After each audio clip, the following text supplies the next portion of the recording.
Folks, Saber4 here, going back into our beginner series for a video about tips for new players. This is going beyond the basics, so this is, as we said, kind of going into that beginner series and looking at people who have played through, have done some things with the game, and want to progress in play. If you're finding this and you are a beginner, welcome. And we would love to have you join the channel, see kind of where things go. This channel does a lot of videos about Star Wars Unlimited. You will occasionally get videos of my dogs. I am not sorry. But our stuff will cover a lot of meta decks. We'll cover a lot of previews, and we will also cover some deck building and strategy. So this video is going to be geared towards the beginner players who have mastered regular gameplay, and is going to cover several things for those new players. It's going to cover deck building, reading your opponent, using your resources, exploring the meta, and then kind of leveling up. If you haven't already joined, please hit that subscribe button. I would appreciate it very much. All right, deck building comes in two parts. First part that we're going to talk about here is synergy. Synergy refers to how the different cards that are in your deck interact and work with each other and with your leader. The better the fit and the greater the volume of synergy you have, the more substantial that power will be in your deck. There are plenty of places where you don't really use synergy that much at all, but there are many places where it is incredibly powerful. Three examples of synergy. Number one would be something what we call tribal synergy, which is to say that it is trait-based. And I have down here the example Red 5, who, as you can see, is a rebel. Next to him, the client is also an imperial. And so that would be a different tribe that's there. We have several large ones at this time. Rebel is a very large one. Underworld is a very large one. Imperial is a large tribe. We're getting more in this upcoming set of Sith and of Jedi, as well as just Force. And so these traits can be built around, especially if your leader has a different activation or a different thing that they can do specifically based with that tribe. The second is keyword synergy. This can align with your leader, and things like Gar Saxon or the hero Boba Fett look for specific things. With Gar Saxon, I say this aligns, and the reason why the client is here is that keyword shielded. So a shielded unit comes into play with a shield token, and Gar Saxon looks at that shield token, sees the upgrade, and gives it +1/+0. Boba Fett looks for a keyword to exist on the card, and if the keyword exists on a card that you played, then you can buff a unit with that, or on his flip side, any unit that has a keyword has a bonus to its power. And finally, we have skill-based, and skill-based would be based on card text. I have Hotshot Maneuver here, and I put Red 5 there specifically because Red 5 has an on-attack ability, and Hotshot looks for on-attack abilities. You will see a deck later on in here that really does kind of bring these together, but we'll talk about that when we get there. Balance. Balance refers to playing a diverse enough deck to have plays throughout the lifespan of the game. What that means is that you have things that you're able to play in the first turn, and then you have closers. You have things that you want to play as you are finishing out the game and trying to win. Strong decks need to have some redundancy built in. It's not very beneficial to your deck if your closer is a card and it's one thing that you're looking for out of 50 to 60.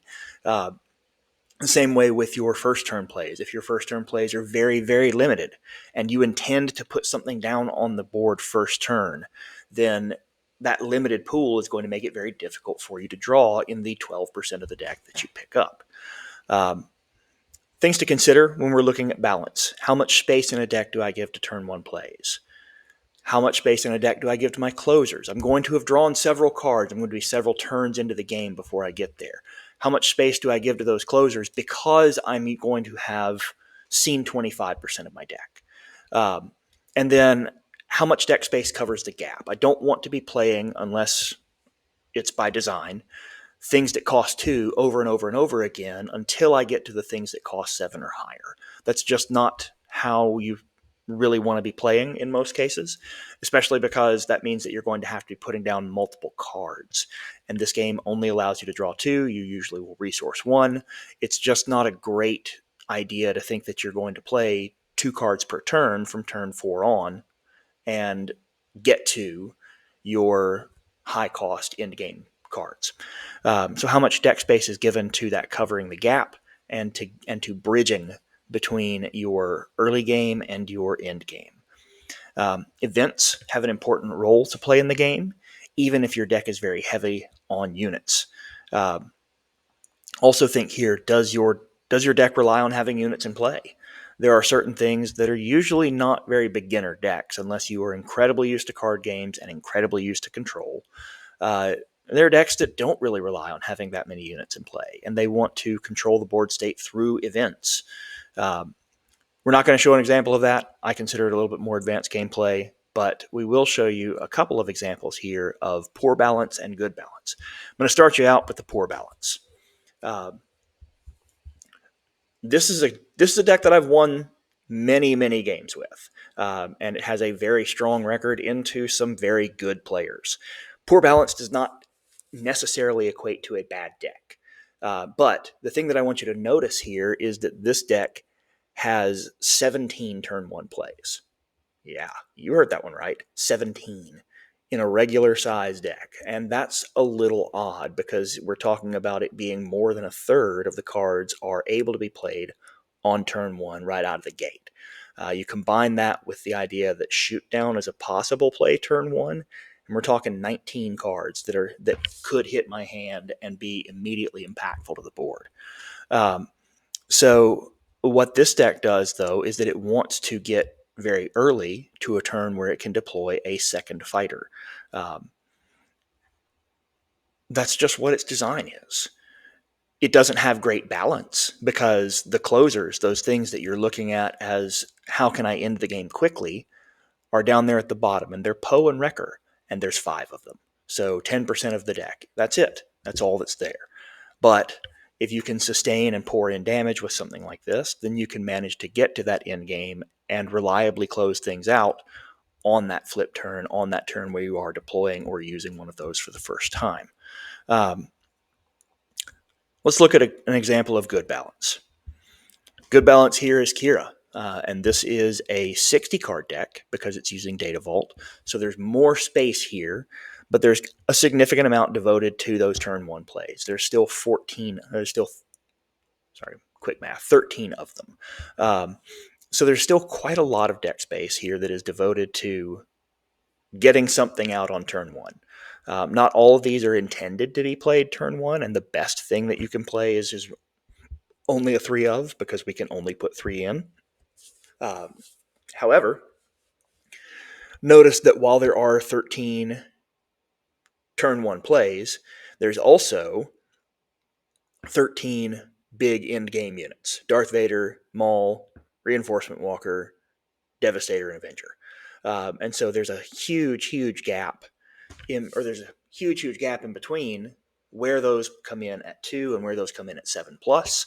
And this does a good job of filling that, either by bridging with events that get rid of other opponents' units, by ramping, by moving quickly through the resource gap, or by dealing damage, stealing units, target removal. There's a lot of things that this deck does very well to transition that bridge, to get from turn 1, turn 2 into turn 5, 6, 7, where you're playing some of those end game units.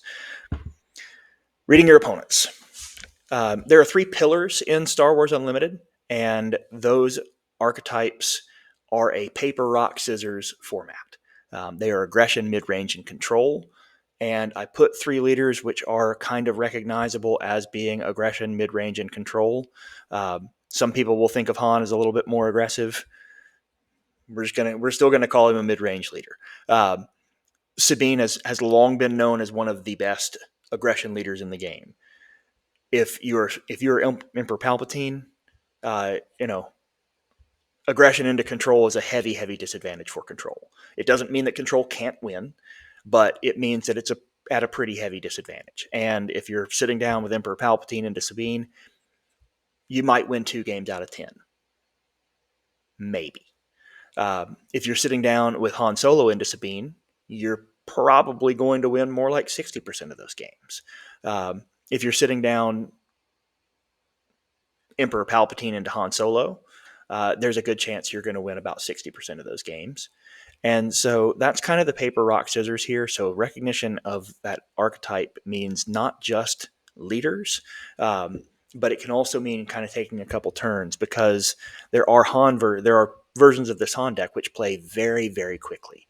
There's versions of Gar Saxon, who is in blue, a color not typically associated with aggression, that because of how they're structured, play very, very quickly. And so they're very aggressive. So knowing your base archetype, what you tend to be playing, and recognizing what your opponents play should impact how you play. So let's talk about adjusting play. That's fine-tuning your approach. Once you get down and you get past the I am playing an aggressive leader, I start to recognize what leaders I'm playing against. Now we have to recognize my approach and decide that, we're going to take one of those elements out, and we're going to try and either be, we're going to remove paper, and we have to decide if we're going to be rock or scissors.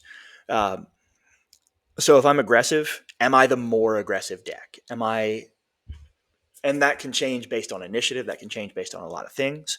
But am I the deck that needs to play control and become a little bit more mid-range and try and stretch this thing out to where I have a little bit of an advantage at my end game? Or am I a little bit behind in the late game and I need to try and close this thing out quickly? Am I more or less control than another deck? If I'm less control, then I should seek to become the aggressor. I should seek to push damage quickly and end the game before a bigger end the game before a bigger late game can stop me.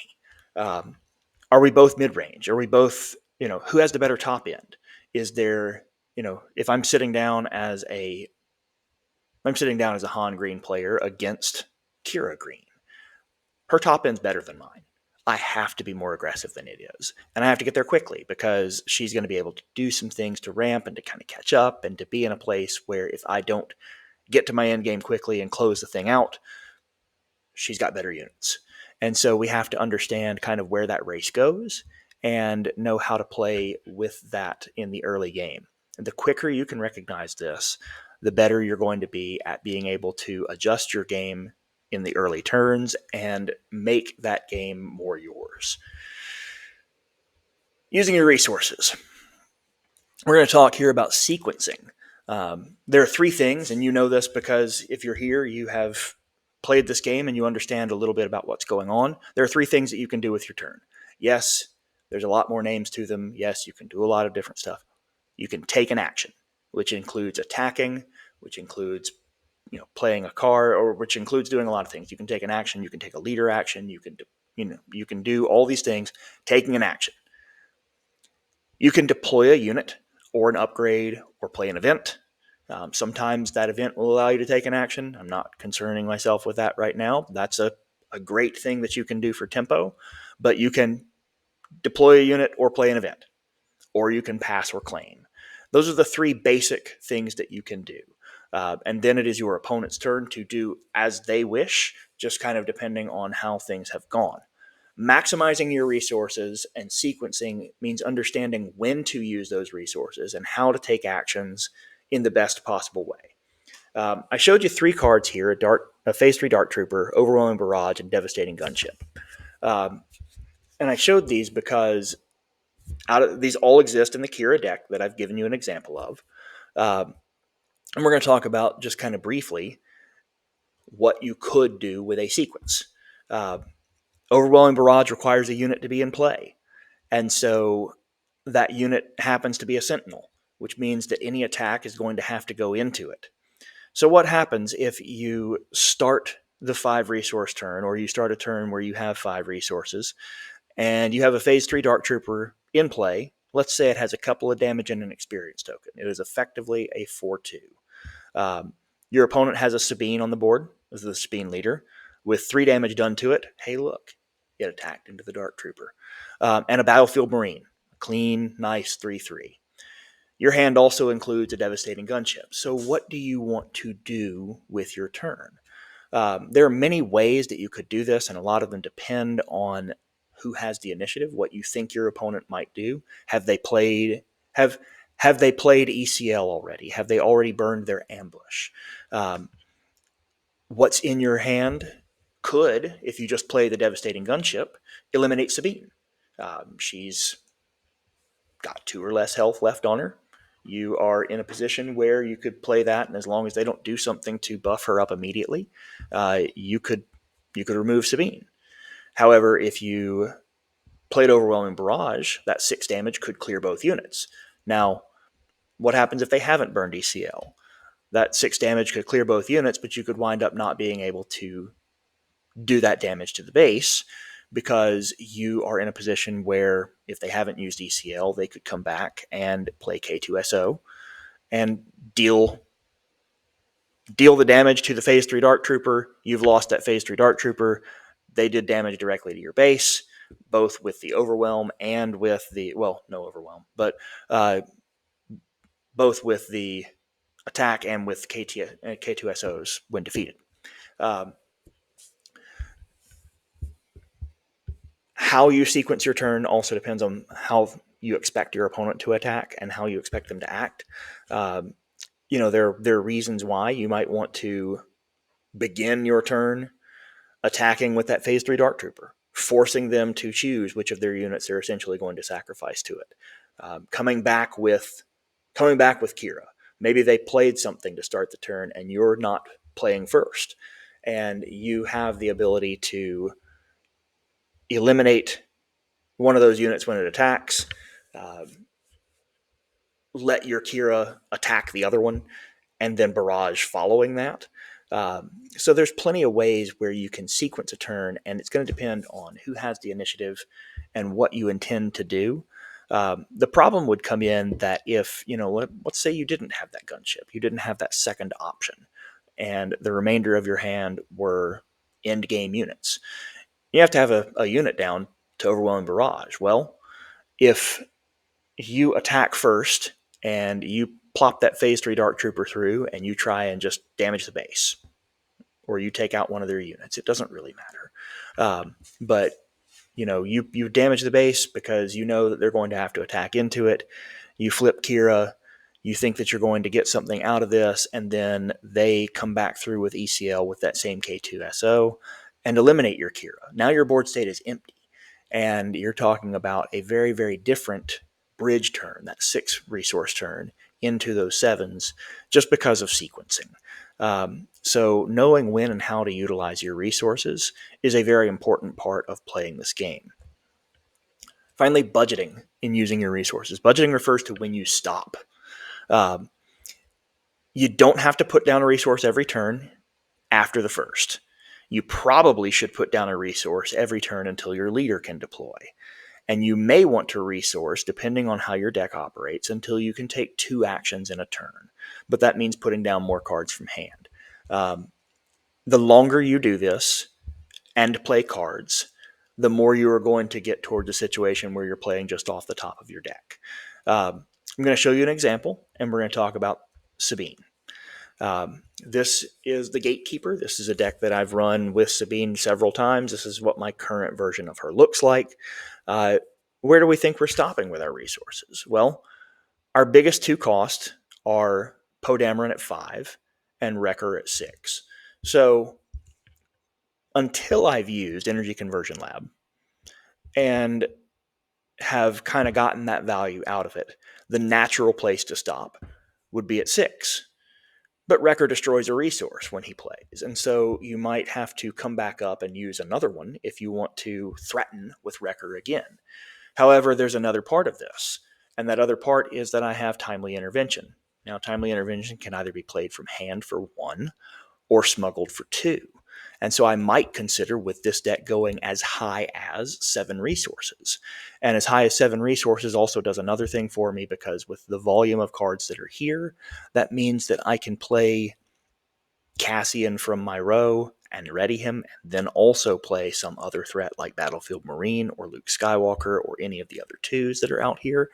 Or I could play I could empty a hand if I have it. I could play a couple of those twos and play a Cassian just straight out of my hand.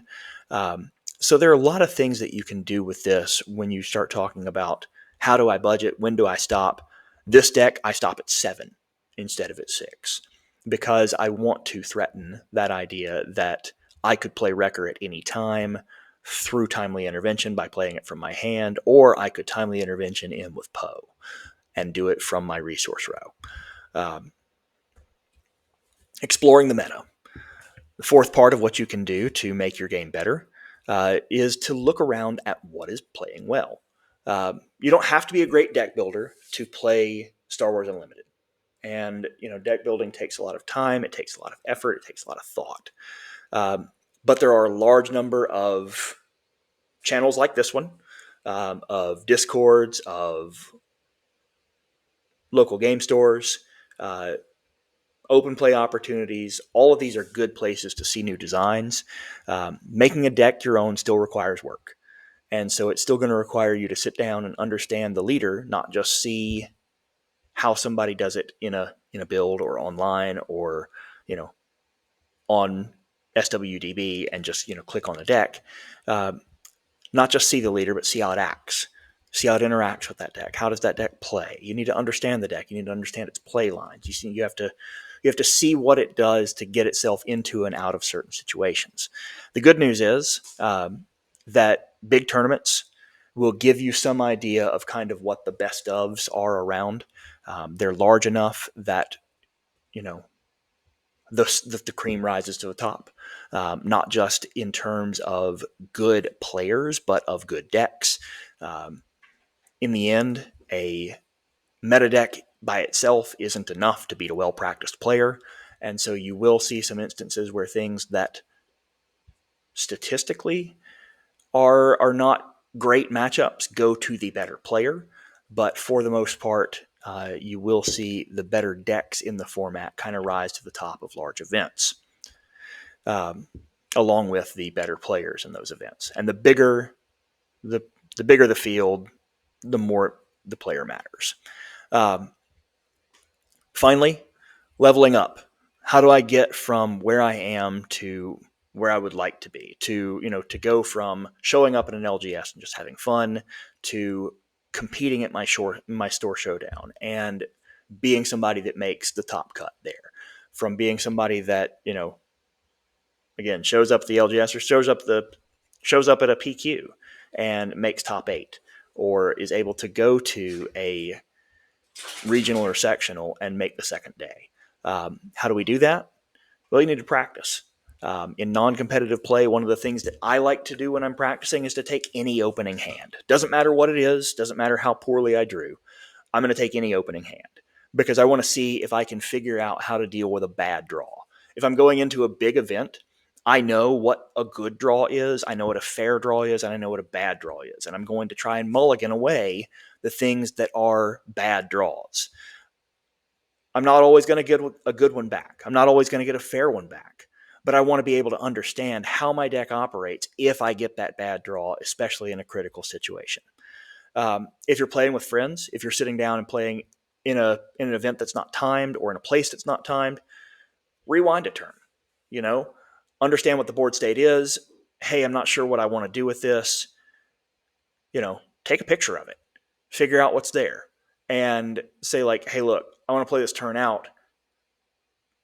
And then let's see, especially if it's a kind of final turn or if it puts somebody in check, let's back up to the start of this turn. Let's see if different lines lead to a better board state for you, for me, for however it works out. Let's see if there was something that I could do to impact this. Surround yourself with people who want to play, because that practice is going to require other people. It's very difficult to rewind those turns if you are playing against yourself. As well as some of us can do that, you do have kind of an inherent bias towards certain decks that you may or may not be able to get around and try and figure out while you're playing them. But if you're sitting in an LGS or sitting at a kitchen table, get around people who want to get in games. And then the most important thing that you can do is to talk about them. ask your opponent, why did you take a certain action? Like if we're at that end game state, hey, we were right here in the game. We were on resource turn 5. Why did you attack with that Dart Trooper first? Why did you do that instead of leading with your overwhelming barrage? You could have taken out both of my units. What were you worried about coming back? Why did your opponent take a certain action? Why did you hold on to ECL there? Why didn't you come after this particular unit? Was there a line that you missed that could have changed the outcome? There was a very good, well, it was an excellent masterclass on the Kira deck that was done on Late Night Gaming, and it featured a couple of guys who are incredibly good with that deck and very well versed. John Tata, who has played that deck to a very high place in some sectionals, regionals type level of events. And then Wu, who is someone who has been on Kira since set 2 and has multiple updates on how to play that deck. And during that, John talks about a time when he was sitting down at a major event and made a mistake, and said that one of the cleanest things that you can do is to be able to sit down, analyze that, and learn from it. And so to understand that hey, I might not have won this match by playing something differently, but I might have won that game. And if I won that game, that might have put me in a position where I could win this match. And so understanding kind of where you are there play lines that you missed that could have changed the outcome, and talking about where that is, how that goes. Take some notes, figure out kind of what you can do differently, and go back and look at your deck. Understand, all right, hey, I lost this one. Let me see what my next couple of draws would have been. Pull those next 2 cards, 4 cards, 6 cards off your deck, and figure out, like, if I had survived this turn, was there help coming? How could I have gotten myself to that point? So those are a few things that we can look at as we are working on kind of getting ourselves from beginner status and playing just the base game to trying to compete in whatever level that you are trying to compete, be that, winning your weekly play, winning a store showdown, taking your game to a PQ, taking your game to a sectional, taking yourself to a regional. I hope all of this is very helpful, and I wish you much success with Star Wars Unlimited. Please subscribe to the channel if you haven't, and we will see you guys next time.